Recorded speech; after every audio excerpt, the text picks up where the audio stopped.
C'est parti pour une deuxième séquence de présentation des travaux d'étudiants, présentés là par l'ISTIA avec Valentine. Et je vous laisse vous présenter. Pierre, tu fais le monsieur loyal.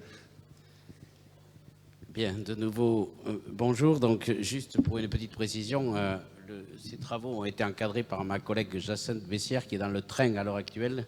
Donc, je la remplace pour mener cette petite interview de Valentine. Donc, en fait, son sujet, la mise en réseau, l'animation de structures de jeunesse rurale, voilà, avec un fonds départemental. On l'a vu tout à l'heure, dans le débat précédent, on l'a un petit peu évoqué. La question de la mise en tourisme des territoires ou mise en loisir des territoires, ça se réfléchit. On l'a vu au travers de la gestion des flux, mais ça se réfléchit et ça se met en œuvre. Et ça se met en œuvre aussi grâce à des politiques qui sont mises en place. Donc, Valentine a choisi de travailler sur le fonds départemental des loisirs. Et l'idée donc de Valentine, c'était de travailler sur cette question de la jeunesse. Et on verra dans une deuxième partie, je l'interrogerai aussi sur le lien entre la jeunesse et les loisirs. Et on verra ce qu'on peut en faire. Alors, Valentine, juste en quelques mots, pour planter un petit peu le décor, est-ce que vous pouvez nous dire quel est ce sujet, quel est ce thème, ou s'est-il déroulé rapidement avant qu'on passe à la seconde question? Tout d'abord, j'aimerais remercier le CRTL de m'avoir convié à présenter mon travail de master de tourisme et développement. Mon choix de thème d'étude, en fait, il s'est fait de par ma formation avec donc le tourisme et le développement territorial, mais également par un contexte personnel et des premières expériences professionnelles qui sont faites donc, en animation grâce à mon BAFA. Et puis également par mon mémoire de Master 1 que j'ai effectué sur l'animation du tourisme social. J'ai donc voulu me pencher sur la jeunesse pour continuer dans ce travail et également continuer dans mes premières recherches sur la ruralité. Et c'est pourquoi j'ai choisi l'animation de la jeunesse sur les territoires ruraux. Donc avec ça, j'ai abordé ces trois notions donc, qui sont le territoire rural, l'animation et la jeunesse. Et je me suis posé une question donc, qui est comment dynamiser et animer la mise en réseau des acteurs de la jeunesse pour permettre l'inclusion et l'accompagnement des jeunes à travers leurs projets sur les territoires ruraux. Oui, alors rapidement nous dire en quelques mots aussi quelle a été votre méthodologie et quels sont vos principaux résultats? Déjà, je voudrais juste revenir sur mon stage donc, qui s'est effectué quand même au Fonds départemental des loisirs actifs, donc, qui est quand même qui est une association qui œuvre depuis plus de 35 ans sur l'aide aux projets de jeunes, donc grâce à des appels à projets et des bourses pour les jeunes qui ont envie d'effectuer leurs projets, et également sur un autre volet qui est celui de la formation des animateurs. Et donc pour cela, il y a une mission qui m'a été confiée et j'ai donc pu mettre à profit sur la jeunesse en Ariège des éléments de méthodologie de collecte des données, donc avec des lectures mais également des études comparatives. Et donc sur la méthodologie, j'ai construit des guides d'entretien pour interroger les acteurs concernés. Donc il s'agissait de professionnels et également des jeunes. Et donc, j'ai pris contact, j'ai réalisé mes entretiens donc, qui ont été répartis de manière assez équitable géographiquement, mais également selon les statuts de mes interrogés. Et j'ai transcrit et analysé ces entretiens, ce qui m'a conduit à mes résultats d'études. Donc voilà, pour ce qui est des résultats de l'étude, j'ai obtenu des constats globaux sur l'animation, sur la jeunesse et sur la jeunesse ariégeoise, donc l'animation qui est créatrice de liens et qui est importante pour l'accès aux loisirs des jeunes. Sur la jeunesse, qui est une période pas facile, mais qui est quand même une période de découverte, donc qui est assez intéressante. Et sur la jeunesse en Ariège, donc l'Ariège est qualifié d'un département calme, mais où il y a des fortes difficultés de mobilité notamment. J'ai également obtenu des constats sur la structure sur laquelle j'ai travaillé, donc le FDLA. Donc il y a un dispositif qui est peu connu, mais où on trouve de l'intérêt, notamment dans le projet J, donc qui est l'appel à projet pour les jeunes, et dans les formations d'animateurs. voilà, mais qui comporte tout de même des enjeux, hein, comme la communication, le fonctionnement, et pour ce qui est des animateurs, le manque de temps et aussi le turnover de l'animation. Et enfin, des constats sur les perspectives pour la structure, puisque c'est la commande qui m'était confiée. Donc des perspectives sur la communication, l'organisation et la gouvernance, avec par exemple des événements, la communication dans les établissements scolaires, et au plus près des jeunes, un budget participatif, un jury de jeunes ou encore la création d'un poste donc, pour la structure.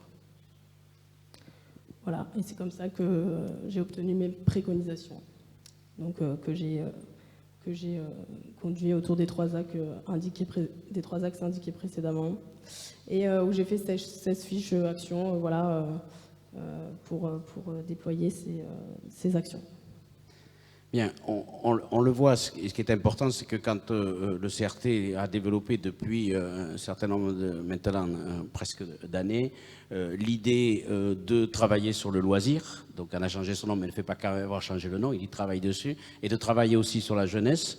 Et on voit bien que la jeunesse sur un territoire, ce que vous avez étudié, ça passe souvent par un système de médiation avec des structures qui n'ont au départ, et comme pourrait le laisser penser votre mémoire, n'ont rien à voir avec le tourisme et le loisir, mais malgré tout, que ce soit au travers de votre formation ou au travers du stage que vous avez réalisé et des résultats que vous avez obtenus, est-ce que vous pouvez nous dire, avec le regard que vous pouvez porter sur la jeunesse, quel lien on pourrait faire entre jeunesse et loisirs?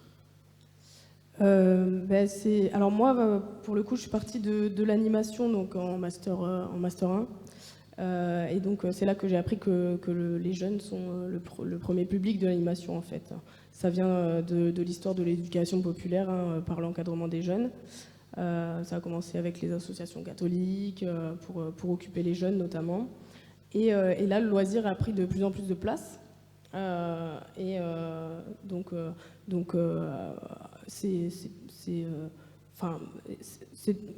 loisir est devenu, l'encadrement des jeunes est devenu laïque, et certaines associations ont prôné donc le loisir, notamment avec les vacances pour tous. On peut citer le cas de l'UFCV par exemple. Donc dans cette partie, l'animation en fait, elle vient jouer un rôle super important dans l'accès aux loisirs pour les jeunes. Et c'est d'ailleurs les trois grandes fonctions de l'animation, donc qui sont l'organisation, la production et la médiation, qui incluent tout, hein, le loisir, quelle que soit leur composition. Donc moi, c'est comme ça que j'ai établi un lien entre jeunesse et loisirs, c'est grâce à l'animation. Voilà, c'est grâce à l'animation. Et est-ce que vous avez l'impression que c'est un passage obligé que de passer par ces structures et par l'animation, ou est-ce qu'on peut imaginer que le CRT fait son travail normal comme il fait avec les autres clientèles sur les territoires, il va pouvoir se comporter pareil, ou il a plutôt intérêt à utiliser ces outils de médiation? Je pense que dans tous les cas, même si on ne parle pas d'animation de la jeunesse, il y a toujours un médiateur, il y a toujours quelqu'un qui va faire le lien entre la personne, même si on parle de tourisme, entre le voyageur et le territoire. Donc il y aura toujours un animateur, un médiateur qui fera ce lien-là. Et du coup, c'est pour ça que je pense que faire le lien entre le loisir et les individus, ça passe par la médiation. D'accord. Et dernier élément, vous êtes situé en milieu rural, même un milieu montagnard. Et est-ce que vous auriez quelques idées, quelques recommandations à faire quand on veut permettre à des jeunes de ces territoires, c'est-à-dire des territoires, pour faire simple, qui ne sont pas urbains, où donc c'est un petit peu plus difficile peut-être de les capter. Qu'est-ce qu'on pourrait faire, ou qu'est-ce que vous auriez comme recommandation pour permettre à ces jeunes d'accéder aux loisirs? On sait que les jeunes en milieu rural, hein, ils sont plus isolés que les autres, hein, qui manquent d'accès aux infrastructures, et du coup il faut essayer de leur donner les moyens, hein, pour y arriver, même si ils se débrouillent très, très bien par eux-mêmes, hein, c'est pas pour les dénigrer, mais voilà. Donc il y a des moyens qui existent, il y a de nombreux dispositifs, hein, qui existent pour financer par exemple les loisirs des jeunes, comme le dispositif sac à dos. Et d'autres moyens, donc, comme le FDLA, donc avec les appels à projets pour les jeunes, donc pour les aider à se lancer dans les loisirs qu'ils ont envie de réaliser eux-mêmes. Moi, je pense qu'il faut d'abord informer et communiquer sur tous ces dispositifs et toutes les aides qui sont disponibles pour les jeunes, pour pouvoir les aider déjà à les accompagner et puis à s'émanciper d'eux-mêmes sur les territoires, donc sur les territoires ruraux par exemple. Ensuite, il faut, je pense, être disponible, donc que ça soit dans les espaces jeunesse, dans les établissements scolaires ou encore dans la rue pour pouvoir, encore une fois, cette idée de mise en lien et de disponibilité pour les jeunes, pour pouvoir les accompagner, mais de façon qualitative en fait. Et je pense que c'est là que c'est compliqué, parce qu'on revient sur le rôle de l'animateur, donc du médiateur, et qui est un métier en fait qui est encore très peu reconnu par rapport à tout ce que c'est, et où il y a beaucoup de turnover. Donc c'est ça qui est compliqué pour les jeunes ruraux, pour les mettre en relation avec le loisir et tout ça. Mais je pense que ça passe d'abord par l'information et la communication pour pouvoir faire en sorte que l'accompagnement soit de qualité. Ouais. J'aurais une dernière question. On en a parlé tout à l'heure dans la première table ronde, puis on en parle très souvent. On dit que si on veut inscrire le tourisme dans une perspective de durabilité, il y a besoin de pédagogie, il y a besoin de sensibilisation, il y a besoin d'éducation. Et donc, est-ce que ça veut dire que ces acteurs du tourisme avec lesquels vous avez travaillé, est-ce que ces acteurs, on va dire du volet plutôt social, sont des acteurs qui doivent devenir, je dirais, des partenaires aujourd'hui, des professionnels du tourisme, pour préparer les jeunes de demain à être des touristes responsables de demain, d'ailleurs peut-être même en dehors de leur territoire?